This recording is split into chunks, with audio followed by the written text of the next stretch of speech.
Welcome back to another episode of the NC Squared Conspiracy Podcast. My name is Simon. I'm Chance. Today, we're going to talk about our 2020 conspiracy theory predictions. That being conspiracy theories that we think are going to either surface or resurface in the media, here in the United States at least, in 2020. Just our predictions. This is, we just thought that'd be kind of fun, and this is supposed to be a top 5 episode.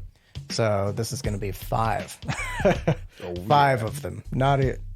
We're stretching the boundaries of what top 5 really, actually means. Before we do that, though, I would like to thank our patrons that have supported the podcast thus far financially. They pay for our RSS hosting fees, they pay for our beer, and they pay for our pizza. We are drinking, so far, I think the show's favorite beer, the Paranormal. Yep. Right? I'm going to give that a sip. It is one of my favorites. It really is. That's just an extremely decent cider. It really is. It's a cider. I say beer. It's a cider. I mean, it's got alcohol. A pear cider, if you couldn't gather that on your own, I'm sorry, but Paranormal. It applies to the show. It does. That's probably part of the reason we enjoy it. On top of that, it's just really good. Thank you to the listeners as well, who, well, they don't really support us financially like the patrons do. They support us emotionally and They support us socially. emotionally. I get on every morning and I see how many people listened to us the previous day, and I think to myself, we're doing it. we changed lives. This is it. We're doing it, guys. We have enlightened people. Thank you to all of our followers on Facebook, Twitter, YouTube, wherever you happen to follow us. Shout out to all of the new followers we haven't had a chance to contact or speak with yet. We appreciate you. Mm-hmm. We really do. So, like I said, today we're talking about conspiracy theory predictions. I've got a couple here. I'm going to start out with this one because it's kind of numbers based, and well, that's pretty boring sometimes. But Nice. We've talked about this before, and we've never made a full episode out of it, but we've wanted to. It's conspiracy theories involving affiliations between China and Africa. Yep. It's not even necessarily a conspiracy theory so much as it is that people like to ignore the fact that China and Africa got something going on, essentially. I'll explain the conspiracies a little bit. People are concerned that China is supporting Africa in its expansion and evolution of its infrastructure, its economy, and its government in exchange for its own benefit. Right. Right. I mean, how could China benefit from this? There's many ways. Many ways. For one, many ways. China is approaching, if not have already reached, their population cap. Yep. China is not a large... They're not a large country. No, I mean, it's a pretty large country, but it's a pretty large populace, too. Large populace, exactly. I got some numbers on that because I thought that's a really important part. China's population, this is all as of like 2017, because for some reason that's the most current numbers I could find for any of these. But in 2017, China's population is roughly 1.4 billion, while Africa's is just over 1.2 billion. However, it is important to note that you can fit 3 Chinas into Africa. So, Africa is a bit more widespread, right?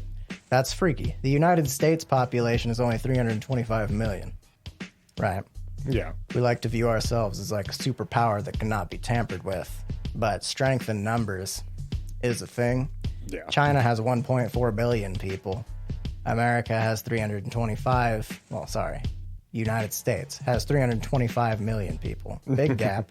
And then if you combine China and Africa, They you're make at a up staggering 2.6 billion. They make almost half the population of the world. Yes.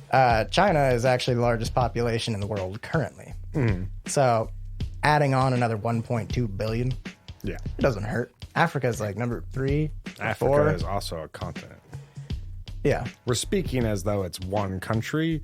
It's like That's because China is aiding many different little areas in Africa. They're doing this in multiple ways, mainly, like we said, infrastructure. They're building power plants, etc. They built a $526 million dam in Guinea, strengthening Guinea's power from apparently before they didn't have enough power, which is why you would build a giant power plant for them, to now they have so much power that they sell it to their neighbors. That sounds about right. Right. They built a $3.2 billion railway in Kenya connecting Nairobi and Mombasa. It's all about land and resources. Land and resources, it is. China needs land and needs that raw material from Africa. And Africa got it. Africa's got both. So if they build up Africa to need China. Right. They built a $475 million rail system in Addis Ababa. I just like saying that one. I didn't have to include that, but I wanted to say Addis Ababa, which is a capital, to fix their horrid traffic problem that at the time was keeping them from progressing as a society. So they're like making their, I'm not going to say investments because these are loan based. These projects are actually funded by the Export-Import Bank of China. But the thing is that a lot of these loans that they're giving to Africa, well, it's considered risky because you are giving loans for something. You don't know if it's going to be the same government. It's very long term. You don't know if they're going to be able to pay it back, but they're doing it at extremely low interest rates. And on top of that, some of them are actually doing it with no interest rate, just saying that Africa needs to promise to pay them back. You know, okay, so from my military mindset, I look at this as a wave of invasion due to the fact that that's from the dawn of the road. That is what caused us to be able to expand so quickly and invade so quickly and supply front lines so quickly. Right. Romans did it. They built whenever they would take a country or a government or, anything over, they would immediately start building roads that led to Rome. And it was because they could supply the soldiers quickly. They could also squash rebellions quickly with those roads. Like, this feels like a China invading Africa in 2029. Yeah, right. Just saying. No, yeah. So you're saying from like military aspect, I feel like this is a strategic move. It's a prop them up, collapse their economy after they can't pay back debts, and then go in and invade and take seizure of a solid yet long-term plan. And if anything, they're good at that. Yeah, no, absolutely. Another point, Africa accounts for 28% of the United Nations members. Oh, I did not know that. So it's good to have Africa's vote. Yeah. And that a lot of people, if you look up this subject, there's not like a whole lot to read up on it. There's some videos and stuff like that. They're actually really interesting, just seeing all the massive projects that China is aiding in right now. Mm-hmm. Right. But, yeah. This isn't the goodness of the heart of China. Like, this is a plan, a long-term plan to either gain massive amount of resources or land, or both, for that matter. Right. Especially since military-wise, they have them dominated in technology. So all they need is a means to easily invade and move resources quickly, which is an infrastructure. If you help them build it themselves, then you've already laid the plans. It's basically like a Trojan horse situation. Everything's built on the infrastructure. You build the infrastructure, it's built on something. Then when you call in all the debts and they can't pay it, you suddenly have justification to go in and seize things. We know that China has no problem letting nations accrue debt to them. Yeah. We don't need to get into that. That'd be a whole nother episode for a whole nother... This is just the way. That's my idea of this whole conspiracy. I don't think it's a goodness of the heart. I think it's literally a land grab, and they're just building it for a long-term investment. Sure. They would want to grab the land more so than just for their population cap, but because like you said, they're rich in natural resources, partially because a lot of these places don't actually have the money to begin mining them. Yeah. And the ones that are mining them, like a lot of those profits are probably lost due to infighting and just overall lack of representation when you're trying to market value something. Right. No, yeah, absolutely. I agree. The reason, again, not really sidetracked, but the reason I think we're going to start hearing about this more in 2020 is because of how often you just hear about China currently in a negative light in the news in the United States right now. It's constantly. Yep. It is constantly. 2018 to 2019 has not been a good year between the United States No. and China. In June of 2018, we imposed a 25% tariff on over $34 billion of annually imported goods. In March of 2019, Huawei sued the United States as a whole because we decided to ban the use of their telecom equipment so that they can't spy on us. That's great. That's great. 2 months, and now I can't get good Huawei phones. Yeah. Lame. What the heck? Super lame. 2 months It's later. not like Google's not spying on us already. Come on now. Come on. Exactly. China doesn't care when I take bathroom breaks. It's true. It's true. 2 months later in May, there was another 25% tariff on over $100 billion worth of goods imported from China annually. And that was in efforts to hopefully strike a good deal that would be in our favor. And that's how you get a good deal, by being rude to somebody. Yeah. being rude to somebody. We've been rude the last couple of years to a lot of people. Yes. And then just a couple weeks later in August, we labeled China a manipulator of the economy, which is not a good label to put on somebody. After just a couple months prior, they labeled us basically the exact same thing. And people were like, huh, maybe. And then we were like, no, actually, You are. No, you. Schoolyard banter. No, you. Exactly. China actually does more trading with Africa than we do as well. That makes sense. In both directions. There's a big stigma, ever since the blood diamond thing what goes on, I think there was a big stigma about like gaining resources from Africa. Yeah. So like, I think your average American probably views it as a bad thing. Yeah. And it really silly. depends on how you look at it, but if we're going the legal routes and this is just like Exactly. import-export sort of thing, and they're making money off of it, and we're able to make money off of it, and China's, I'm assuming, doing the same thing because they do like over twice as much trading with Africa as we do. And they really don't care who they deal with, so long as it gets done. And if you are constantly importing and exporting from, say, all of Africa, and you want to do more of that, which clearly they do because they're the biggest trader with Africa right now, you've got to expand them so that they can continue to grow like as a society. Also, strategically, Africa is pretty dang money for a super army. You got direct access to Europe. It's only a pawn skip away from the U.S. and South America. That's true. And, well, guess what? All of those Saudi Arabias and Iraq and Afghanistan, India, you've basically pincer attacked the entire Pan-Asia area. Right. So, do you agree? Do you think in 2020 we'll start seeing... Right now, there's not a whole lot of conspiracies involved with it. But that's because I think partially the United States doesn't want to talk about that. Because the United States doesn't like we want to talk about what Trump just tweeted. We don't like talking about legitimate threats to us. Yeah, because it's scary. Because it's scary, but that's an actual legitimate threat. And I think a lot of people have a difficult time imagining the worldview of how things are going. It's a long ways away. Yeah. So yeah, I get it. Like most people like us, where we're trying to do our 40 hours a week, pay bills and stuff. It's hard to make that whole world economy / power like fit in your life. This is true. It's like until China's on your doorstep with a gun. Then you're like, oh well, this is affecting me now. So right. Yeah. So in conclusion, the conspiracy is that China is buying Africa as an ally. I think they're buying Africa as an investment for their own expansion. Yeah. That's my thought.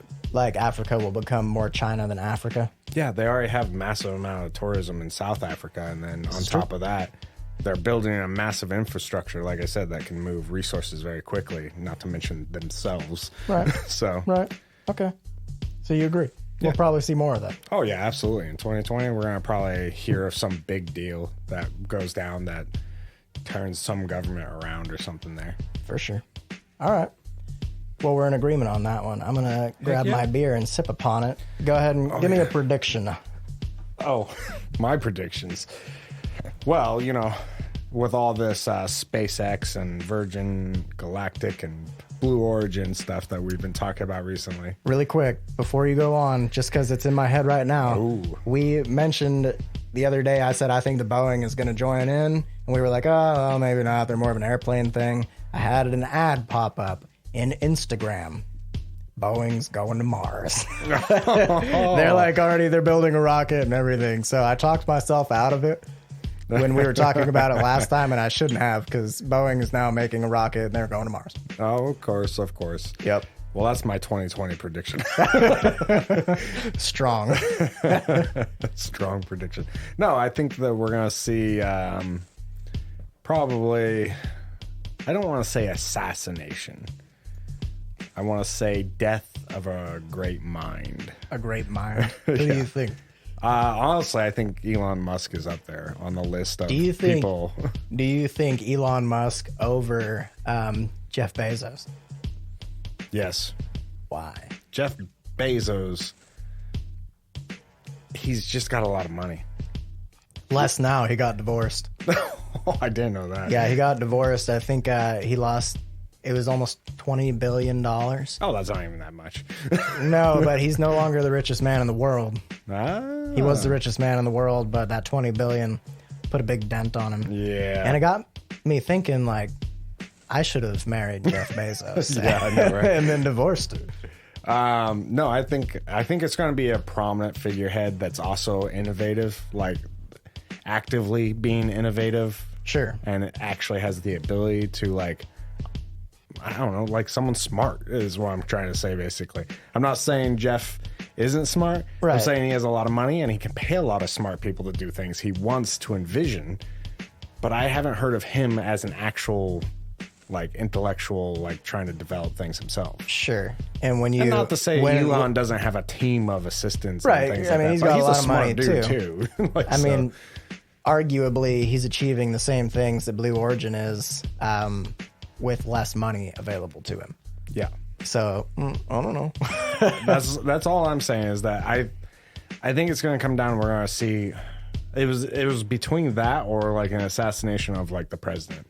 Yeah. And I'm not talking about just Trump. Okay. Like I'm saying that like we're almost overdue for an attempted. I honestly thought someone was going to try to kill Trump. Like I thought that was probably going to happen too. that and Obama. Good thing we're not those monetized. The two presidents you would like people would hardcore hate is like Right. are Mr. Obama. Yeah. Or Trump, well, a lot of people say idiot. Controversial. Exactly. We've had two really controversial people recently.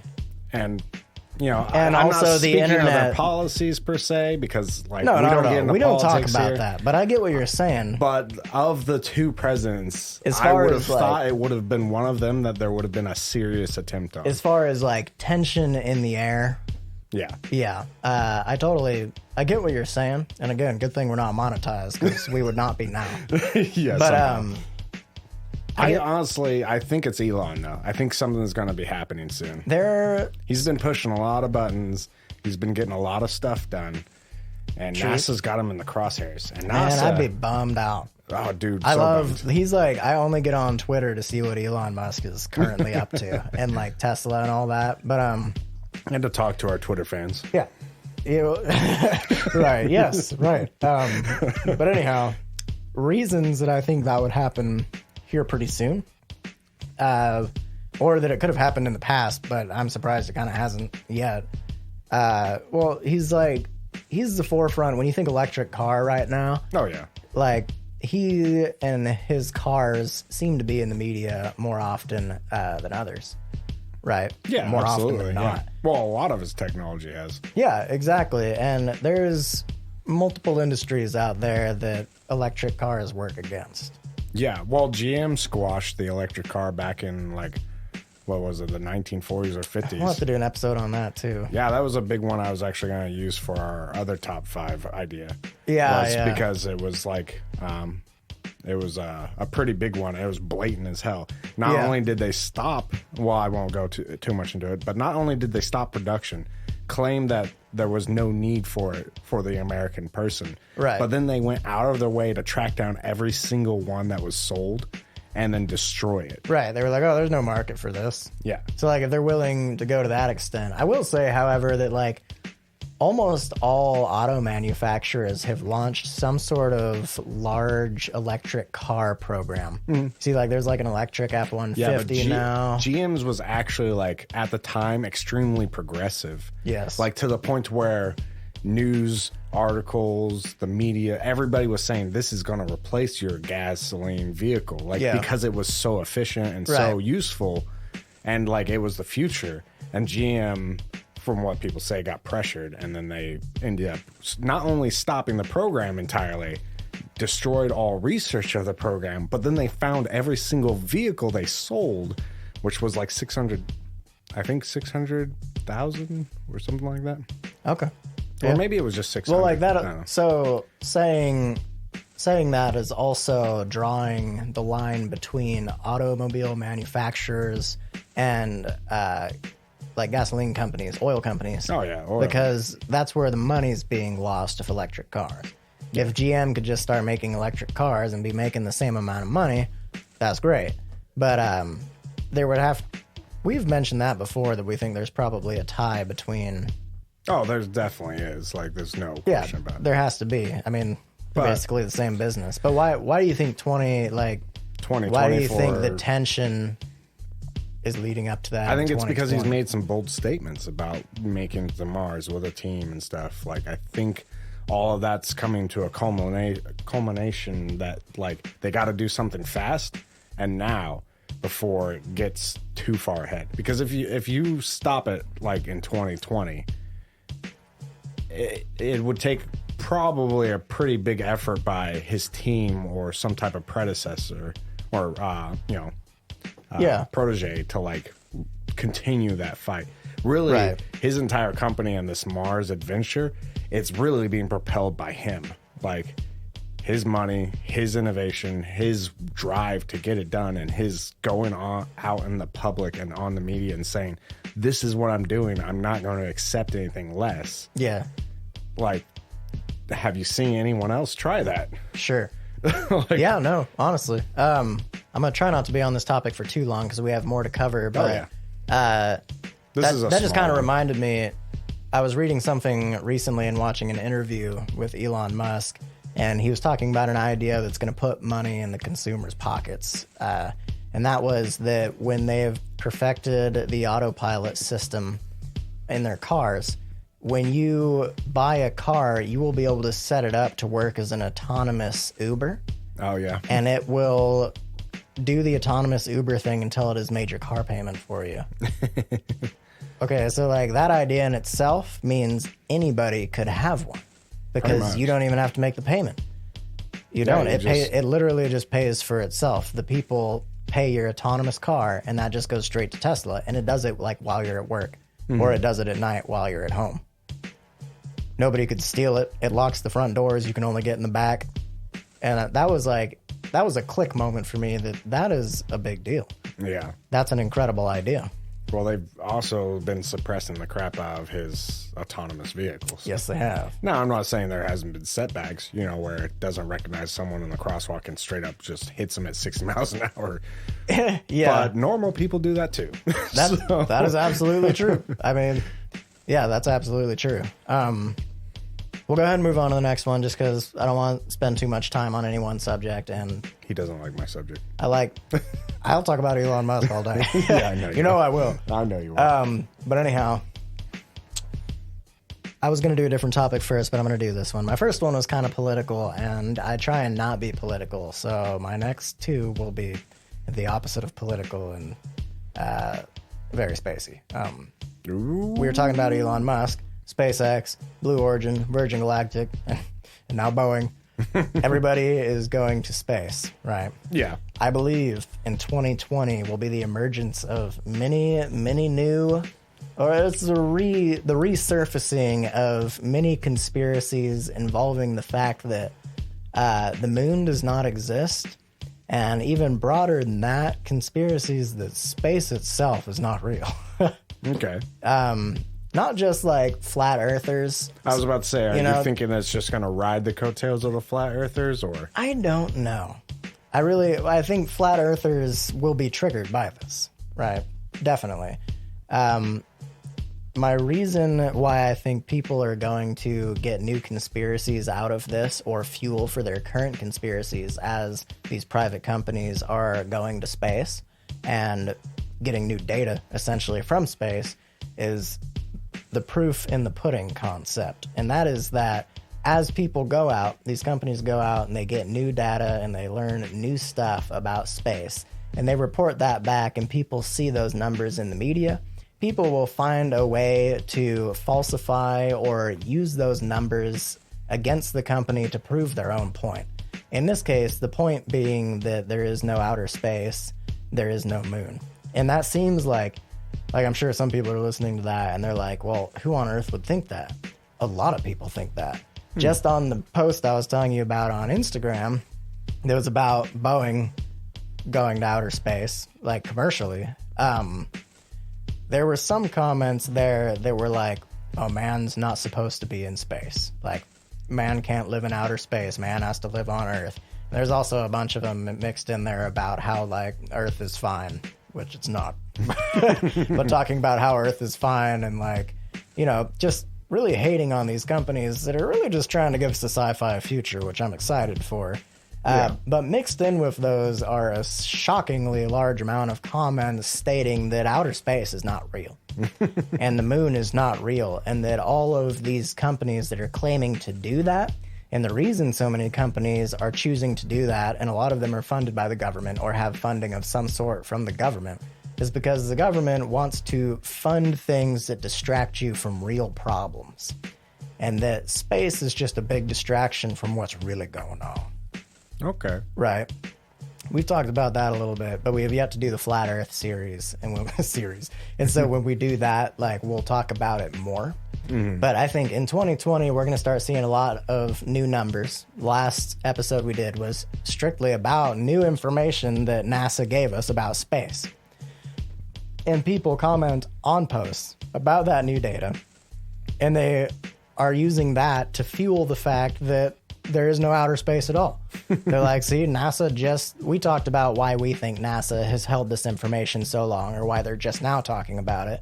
These people think that they're just now talking about it because, like, space isn't real. They can make up whatever they want. People think that. They do. Like, a lot of people think that space and the moon does not exist. And we're going to see a lot more of that as more numbers come out, because proof is in the pudding. People are going to use those numbers to fuel their own theories. Yeah. When you're talking about something so what seems science fiction and what is so unexplainable and cannot be understood by the average person, you can take that information, you can make it mean whatever you want. Yeah. Honestly. True. What do you think? I think that's an interesting concept. I don't believe that space isn't real. I don't believe that space isn't real either. But I like where you're going with the conspiracy. No hate on people who don't believe in space. No hate on you, but... We're glad you're out there. I disagree, but send us a message. I'd like to talk about it. Yeah. So...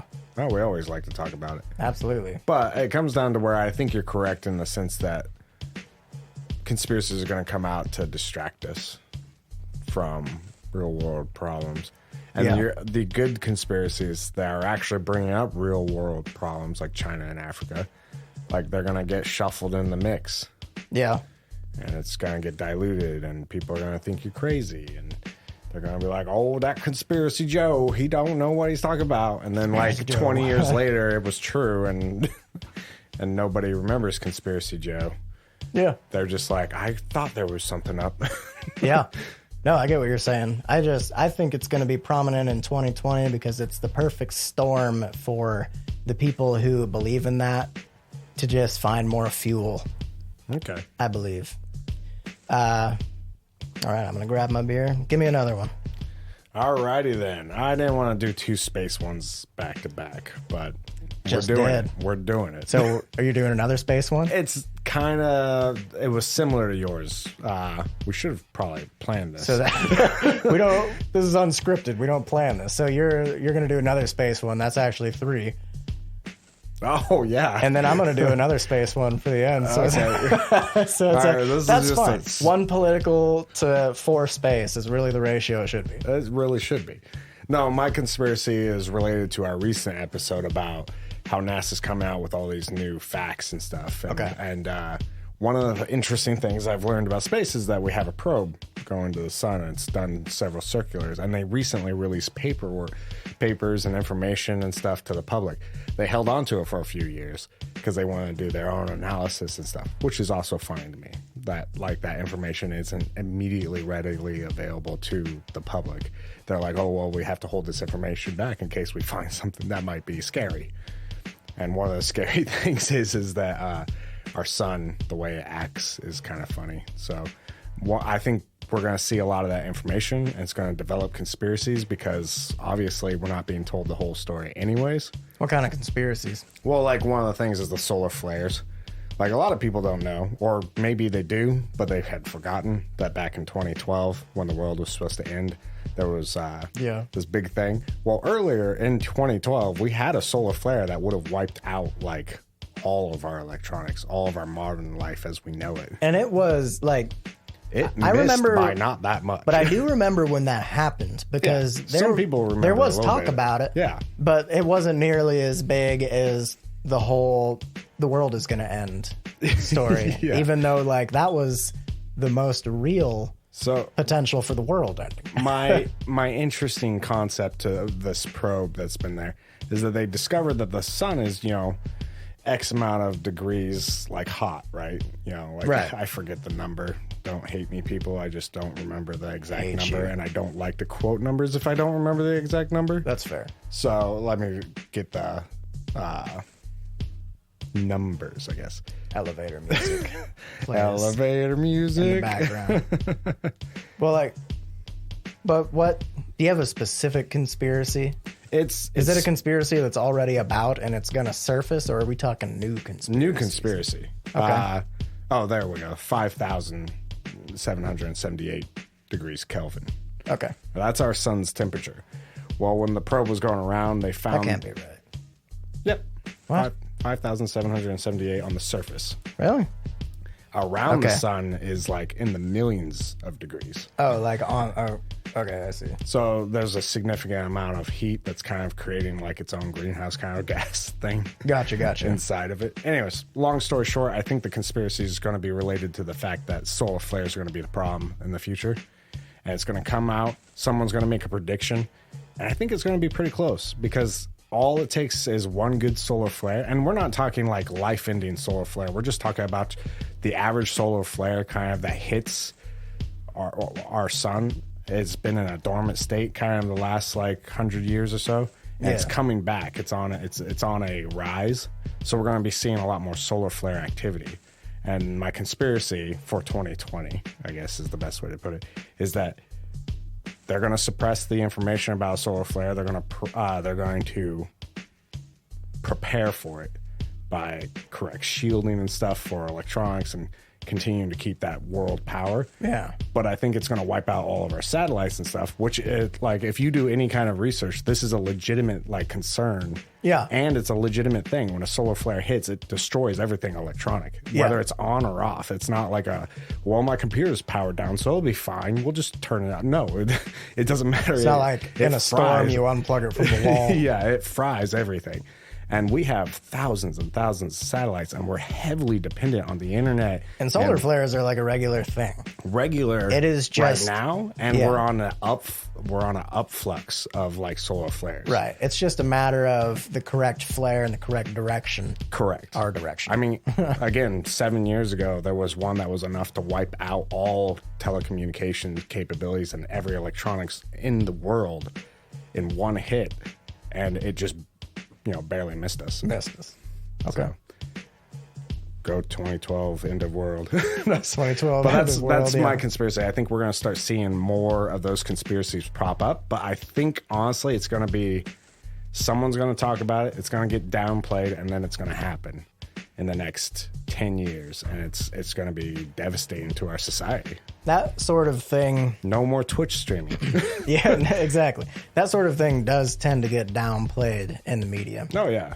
Part of that scary thing. Part of that is probably because of how often there are claims with widespread reach that the world is going down. It's like that's a regular thing, right? I don't have a prediction on this. This is just something that I've been watching a lot of documentaries about. Yeah. Learning a little bit about the sun because this new probe went by, and it's in the media a little bit, but not too much. Like just enough to where they're like, oh, this probe just gained a bunch of information. But then when you look at the information, it's terrifying. Right. See, so we didn't plan this. It ended up being a bunch of space ones, but it's because like as far as science is concerned, that's the future. The progression, that is the future right now. That's what. And kind of like I was saying, with the proof is in the pudding. As new facts come, new theories come with them. That's just what it is. Just to distract us from everyday problems. Everything else. That's true. Although we are conspiracy theorists. Yeah, but our conspiracies are legit. but ours are correct. Exactly. Speaking of the end of the world, that'll segue me into. I always love segueing. This is the final one. This is the one that sparked the idea for 2020 conspiracy predictions. Okay. It's the Nibiru cataclysm, is what it's commonly referred to. And that is essentially the collision of Earth and another large celestial body. Okay. Roughly 4 times the size of Earth, to be roughly exact. Or not even necessarily a collision, but near enough miss that it'll be into the Roche limit and then end up disintegrating. Yeah, and then, well, they said specifically the Earth's crust will separate from the mantle. Yeah, that's kind of what the Roche limit starts doing. Yeah, exactly. This idea was originally founded by a Wisconsin lady named Nancy Leader, we'll say. She's conveniently the founder of a website called Zeta Talk, which is her outlet for speaking of this, right? But she kind of coined this idea in 1995. The story goes, when she was a young girl, she was contacted by ETs, extraterrestrials, for those who don't know, called Zetans. And in this contact, she received an implant used for communications between her and these Zetans, and she speaks with them, and she speaks for them. Her words, not mine, but these are her words. She uses her website Zeta Talk to talk about these things, right? Mm-hmm. The first time they claimed that there was going to be some sort of impact or near miss with this Nibiru planet, they call it. Planet X, some people call it, was when the 1997 Great Comet happened. That's the Hale-Bopp comet. Mm-hmm. Are you familiar with that? I'm familiar a little bit with it. It's currently the world record holder for the comet that was able to be seen the longest with the naked eye, which was 18 months. What? Yes, this was in 1997. And there was like a short period of time at which, from the right point on Earth, this thing was like, it was big and visible in the sky. And she said that this was like in the hype because we learned about it, and then it was a while before it became super prominent in the sky because it was 18 months that you could really see it, but a short period of time where it was like big, right? Mm-hmm. And so once they figured out about it, there was all this stuff in the media being like, oh, there's going to be this Hale-Bopp comet up in the sky. It's going to be giant. It's going to be, it's going to be a world record comet. So basically they were like, don't worry about it, people. Don't worry about it. And they were saying that they thought it was going to be super bright, right? Mm-hmm. But they didn't know how bright. It's hard to judge. But it turned out to be the brightest one observed any time in the 20th century. All right. Quite large. It was also, the 18 months was twice the length of the previous record holder, which happened back in 1811, which was the 1811 Great Comet as opposed to the 1997 Great Comet, right? But she said that all this hype about this comet that was going to be in the sky, she said that the comet was a lie. It was not real. And this whole ordeal about this giant comet that's going to be in the sky is just to distract you from the fact that an object known as Planet X is going to come into close contact, if not impact, Earth, and it will be close enough that it's going to separate the crust from the mantle, and like you said, the Roche limit, and it's going to end everything, right? She was just saying that it was a lie. This whole thing was just a big lie. Is formed by the establishment, she calls it. The establishment. The establishment. I like that. That's a new world Rather name. than the man or like the Illuminati, it's the establishment. But Or the New World Order. This was all it's just the establishment. This was all just a lie, right? But then it turned out to be the brightest comet ever observed, and it broke records and stuff. So that obviously didn't turn out to be true. She was wrong because it was in fact real, right? Mm-hmm. But she said after that, because obviously that didn't work out, we didn't die in 1997. She said that actually May 27th, 2003 is when it was going to happen. And this is when she released information saying that it was 4 times the size of our planet. It was going to get its closest point to us was going to be on May 27th, 2003. Same story. It was going to cause crust, massive dislodge, destruction, mantle, everybody would die. It was going to be the end of everything. And then that didn't happen. We're still here. And she said that that was a white lie that she created in order to fool the establishment. She goes back to the establishment. The name, she always referred to it as Planet X. The name Nibiru is actually from a book called The 12th Planet that was written back in 1976 as part of the Earth Chronicle series, right? Mm-hmm. It was written by Zachariah Sitchin. I've actually read part of this, but after I was reading up on this and I didn't know there was a connection between them, but it makes me really want to read that book again.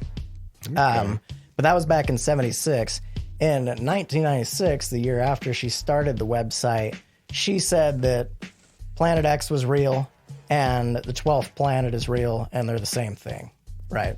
She said that she claimed that Nibiru and her Planet X are identical, and so she is now using what he wrote in his books to back her up, essentially. Yeah. Zachariah, unfortunately, passed away in 2010, but he made it abundantly clear that they're not the same thing. That was like one thing he made sure to tell people was before he went away. Before he went away was that his 12th planet, Nibiru, and the Planet X that she was saying is going to end the planet is not the same thing. He actually claimed that the last time it came close enough to, he says that it gets close enough to Earth so that people on Earth can communicate with these extraterrestrials. He said the last time that happened was back in 556 BC, which is right around the time that we moved from the Nordic Bronze Age to the Roman Iron Age. Interesting. Fun fact. But he made... Wait, how do we communicate at that time? I don't know. But he made sure to say that it's not Planet X. Like, he wanted everybody to know that, and then he passed away in 2010. 2012 comes around. We were just talking about this. The Mayan calendar is cited saying that the world's going to end, essentially. Well, that's people's take on it. Yeah. That's not what it said. It literally just stops. It was the end of what they call a long count cycle, which people like to make stories. And they decided that was just going to be the end times. She claimed in 2012 that President Barack Obama attempted to announce the presence of Nibiru near the sun. But when 2012 passed and we were still here, she said that was a lie. It was to fool the establishment again. She likes fooling the establishment, right? Yeah. 2017. We're moving forward here. Conspiracy theorist and self-proclaimed Christian and numerologist. I remember this one as well. Named it David Mead. He brought the idea back. He's a Christian numerologist, okay? He said that there are hidden passages in the Bible, coded messages, numbers even, saying that in October of 2017, the world was going to end. You remember this? I don't remember this one. They were saying that, well, you remember the eclipse. Yeah. They were saying that was a sign. Remember, people were saying that's a sign of the end of the world? Sure. Okay, well, people, when the eclipse happened, you were there. Yes. We saw it. Yeah. When the eclipse happened, people were saying that that was a sign. Right. Okay. That was a sign of the end times. This person in particular said that that was a sign about Nibiru again. And he said that on the 5th of October, it was going to eclipse the sun. When it eclipsed the sun, North Korea, China, and Russia would all simultaneously launch nuclear attacks on... You don't remember any of this? I don't remember. He said that they were going to launch nuclear attacks on America, and all this series of earthquakes was going to be devastating to the planet. This was what he said. That didn't happen.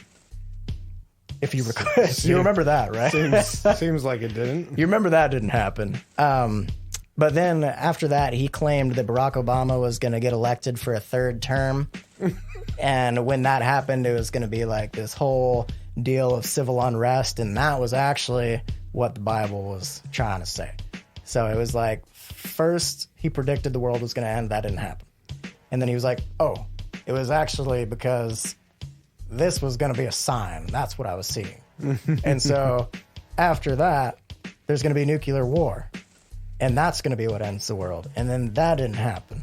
And so when that didn't happen, he said Obama was going to get elected for a third term. And then when Obama got elected for a third term, it was going to be civil unrest and a civil war. And then that was going to be the end times. That didn't happen either.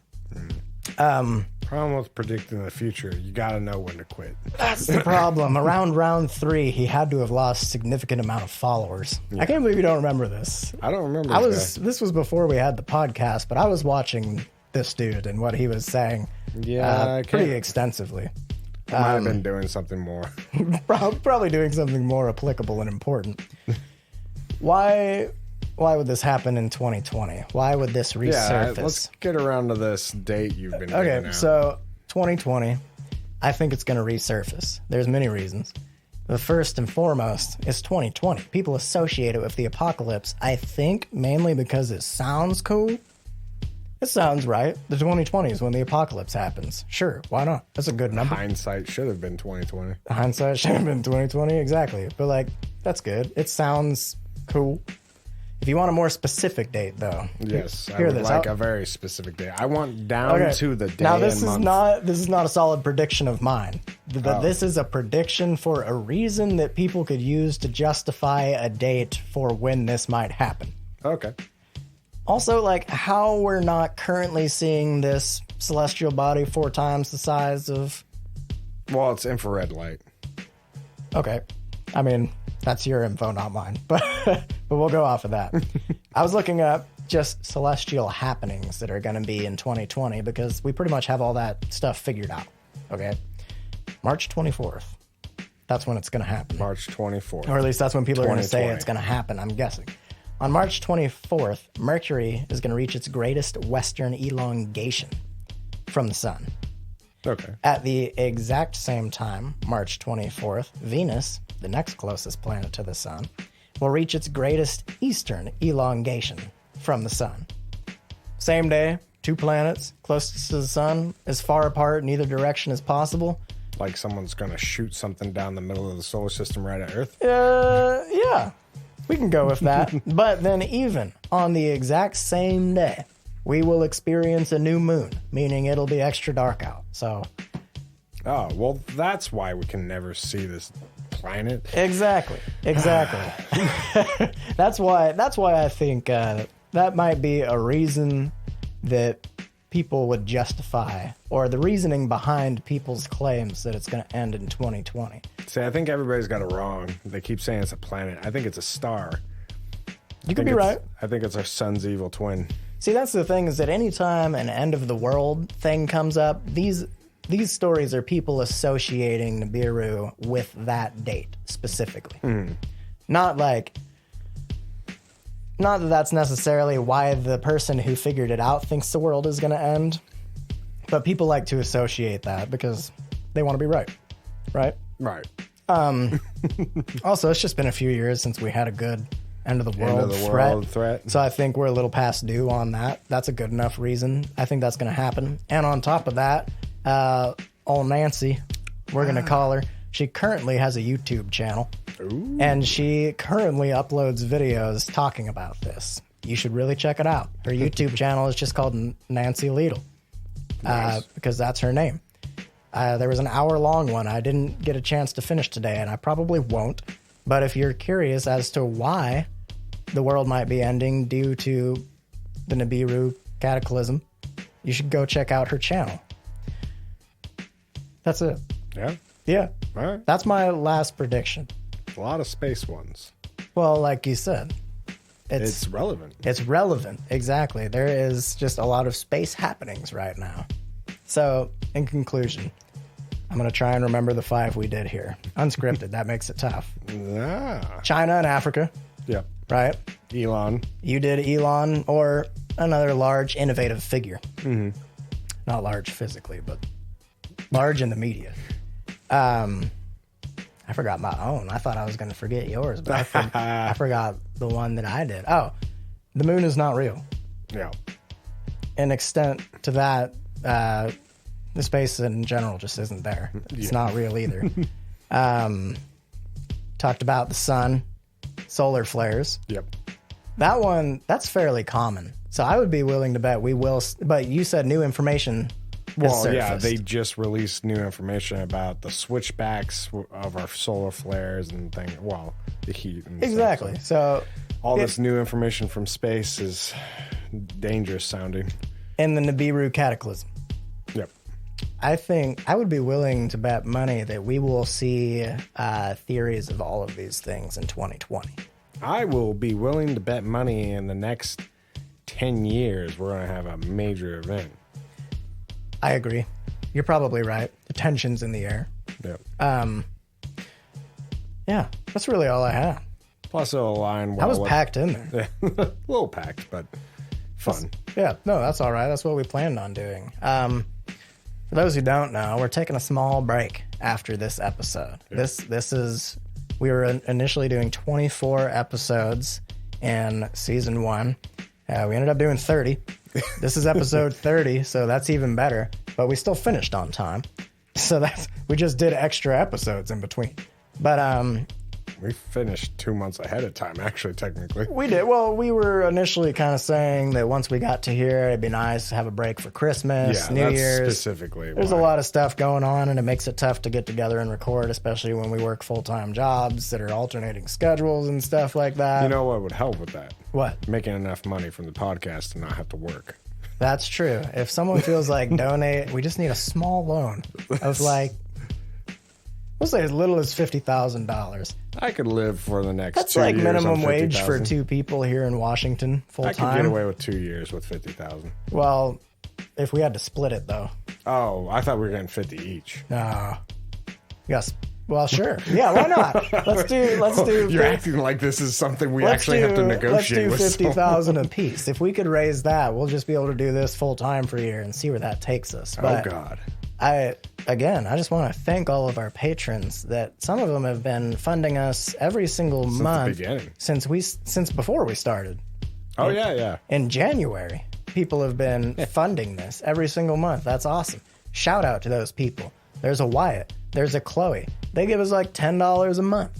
Yeah. That's wild. That's awesome. That's making it possible. So a reach out to you guys. Thank you so much for giving us the opportunity to do this. We're hoping we're going to be able to come back and bring you more, maybe even better. It doesn't get any better than this, but more, better content, hopefully maybe even more frequently in the near future. Thank you to everybody who has listened to us thus far, all 30 episodes. That's awesome. There's over a day worth of binge conspiracy theory ramblings available on our Podbean, YouTube, Spotify, iHeartRadio. If this is like your first one, you should just go on back because we have 30 episodes, over 30 hours. Heck yeah. And I wanted to do, since we were naming a couple off, I want to do our oldest patron. Who's the very first patron we had. Who's that? Sierra Gordon. January 26th at 3:18 p.m. That's our original. That's our very first patron. Really? Yeah. Right on. So Special thanks, Sierra Gordon. The very first person to believe. And that's what it's all about. Still a patron to this day. Yep. Crazy. A blessing, even. Indeed. It's allowed us to do something we dreamt about doing. We wanted to share. We wanted people to be involved with us. And we have achieved. Yeah, honestly. We did it. We did really as good as we were hoping to do. The one thing I would say maybe we missed on is it'd be nice to have more community engagement. Yeah. If you're out there listening and you like what we do and you want us to continue doing it, I know a lot of people drop off by now, but if you're still out there listening, you're the person we're talking to specifically. Yeah. Shoot us a message. Tell us you like it. That'd be great. We get a lot of reviews and stuff, and that's cool.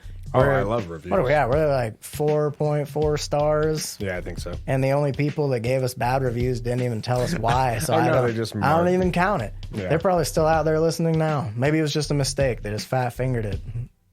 I fat fingered. Everybody go check your reviews. If it's 2 stars and it's not supposed to be, you bump it back up. Bump it back up. Exactly. That's it. Yeah, I mean, that's it. Toodaloos. Signing out. Thanks for listening to the NC Squared Conspiracy Podcast, y'all. Goodbye.